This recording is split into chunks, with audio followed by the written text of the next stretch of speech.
Hello, it's Steve. Steve wants to learn about history, but he doesn't know where to start. I'd like to learn, but I don't want to fall asleep, because that's what happens the most of the time when I look into history books. No, Steve, we are just going to learn the fun side of history. I can see what you think, Steve.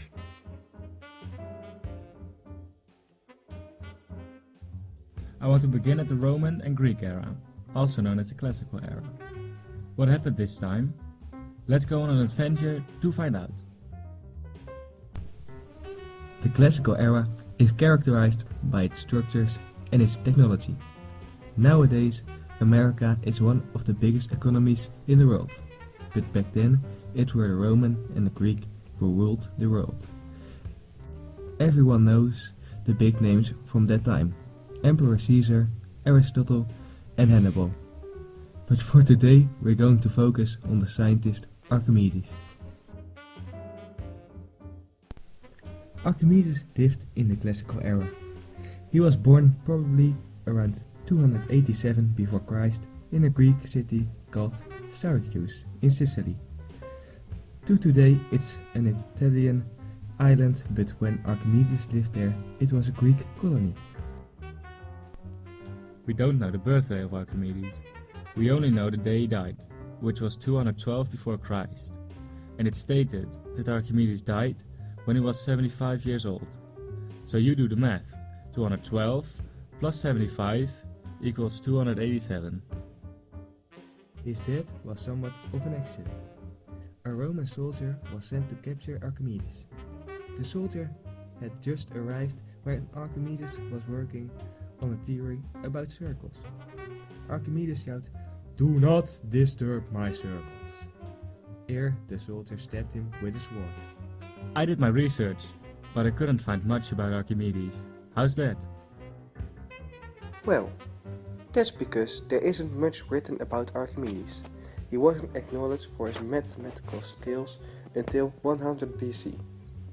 This is also the reason only few biographies were written about this genius. Archimedes was, as most of you know, very important for mathematics. Even though the math part of Archimedes' life is very boring, it's an important part of his life.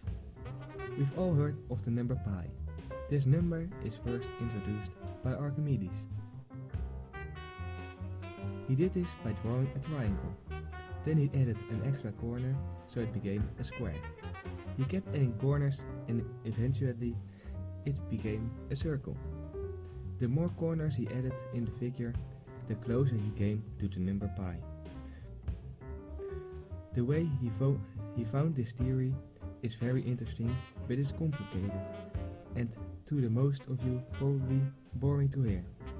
So you might as well look at this GIF to find out how it exactly works.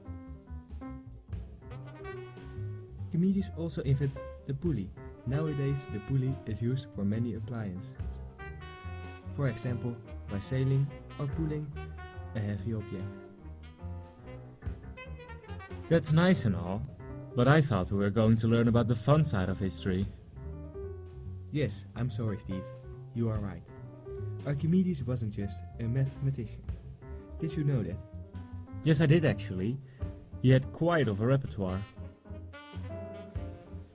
Archimedes was a lot of things. Steve, Is it too late now to say sorry? I'm sorry, proceed. well, Archimedes was a mathematician, physician, engineer, astronomer, and it's rumored that he was of royal blood. But most interesting of all, he was a weapon scientist.